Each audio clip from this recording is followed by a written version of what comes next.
Hey everybody, here is my presentation for my week 4 project, Blended Learning. I call it the Welcome to the Station Rotation. And in the vein of flipped and blended learning, we're gonna try to one take this thing. The lesson overview, if you guys remember the other projects I've presented, it's going to be based on the American Revolution unit for US history for either 6th or 8th grade. This lesson is going to kind of be a formative assessment in some ways where it'll look back at ideas that we've already been talking about, and then we're going to be talking about them in general previously, and we'll be talking about them specifically in this event. And it's going to be based on the different groups of people in the revolution. You have the patriots, the loyalists, and those neutral parties. The lesson's going to break down into 4 different stations. Students are going to place themselves in their original station, and they'll have a choice between stations 1 and 2, and they'll work upwards from there. Students will also be working in informal groups based on the order they arrive at the stations. So here's a really general overview in this graphic organizer, what I'm going to do. Station 1 is going to be set up for those students who don't feel very sure about their grasp on the content. It'll be a review of sorts, kind of to refresh them. And I was thinking about adding some sort of a Kahoot or a Blooket in there. Just, really short 1 to 2 minute deal where after they go through and they look at the information and they, get the refresher that they can test themselves, feel confident to move into station 2. Students can also start at station 2 if they feel like they have a really strong grasp on what we're talking about. And in station 2, they're going to read through 7 different, very short, hardly even a paragraph biographies on either actual colonists who we won't use their names or hypothetical colonists that could have existed.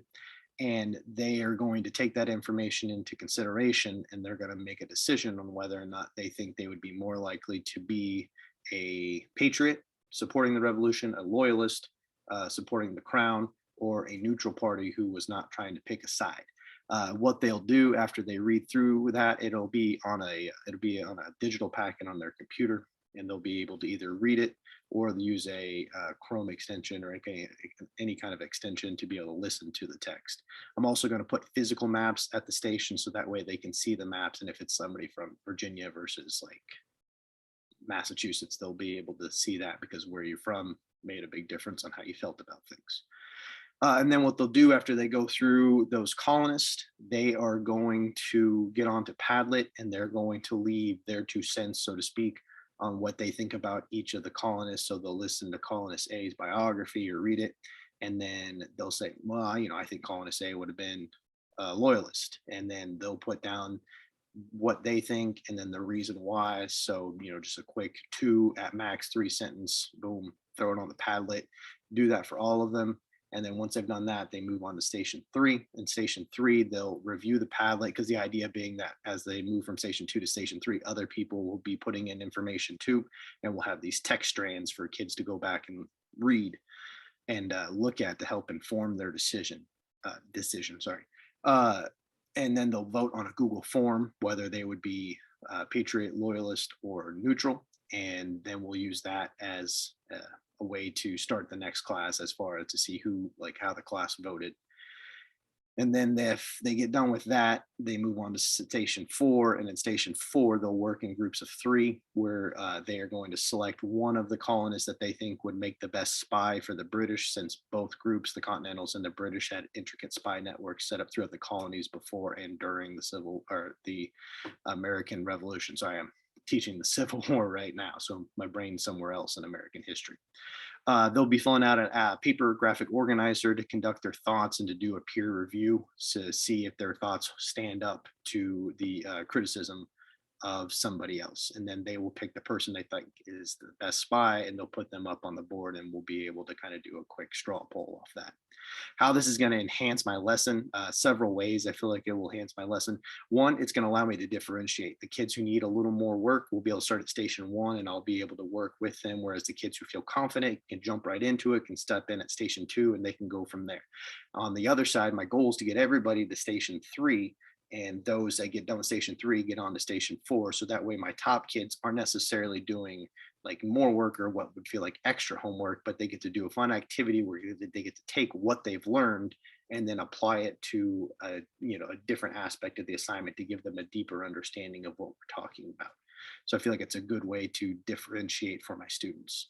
Um, that way I can move around the class and I can talk to the kids and get an idea for, who feels sure and unsure about what, and I can make sure that they grasp the material. The Padlet discussion will give them the ability to talk with each other. My students who start at station one, by the time they get to station three, will have a lot of information to look at from their peers and say, oh, well, okay, 7 out of my 10 peers also think that this person is a patriot. So I must be doing this correctly. And it'll help to aid that confidence and boost them up. And then finally, the graphic organizer. I actually made a graphic organizer for this activity where they'll put their thoughts and then their reasons why, and then they'll pass it to somebody, and the person will write down their interpretation of their thoughts and then potential problems or their view on their thoughts. And then if I move me, uh, pros and cons, they'll get it back. They'll read through their evaluation, their peer evaluation, and then they'll write out the pros and the cons, weigh them, and then they'll come to their conclusion, which either will be the same conclusion they started with, an amended version of the conclusion that they started with, or a completely different conclusion, which is the whole process that we're going for here. The reflection piece, what opportunities am I providing for informal learning, exploration, playing with technology in my school? With this lesson, providing opportunity for informal learning. It's not going to be informal in the truest sense of the word. There will be firewalls, or I'll be putting them in a sandbox, so to speak. They can roam around all they want within there, and there's a certain amount of agency that they'll get, which will be great, which will bring the students together and it'll give us a way to collaborate. And then I also here we have how do I see blended learning helping my classroom? And what I really see is it's going to help me with differentiation. It's going to allow those top kids to do something a little fun, a little extra, and it'll allow me time to work with my kids that are lower to make sure that they're getting what they need. My research article was really interesting. It looked at the comprehension and like the depth of understanding between peer-to-peer groups that were communicating the same class, same groups of kids when they communicated online versus when they communicated in person.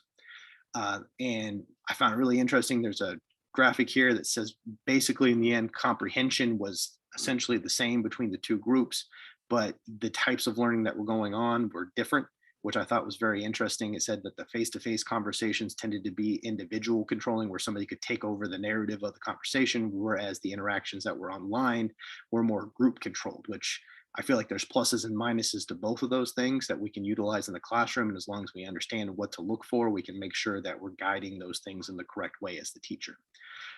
It also said at the end, it said that the interaction in the classroom was more in depth than that online. So it just reinforces that idea that we need to make sure that we're having these discussions in class, not just on the computer, but actually in person. And my references here, if anybody's interested in any of the information, as always, you can leave comments in the Google Slides. And I can't wait to see your guys' projects. Thanks.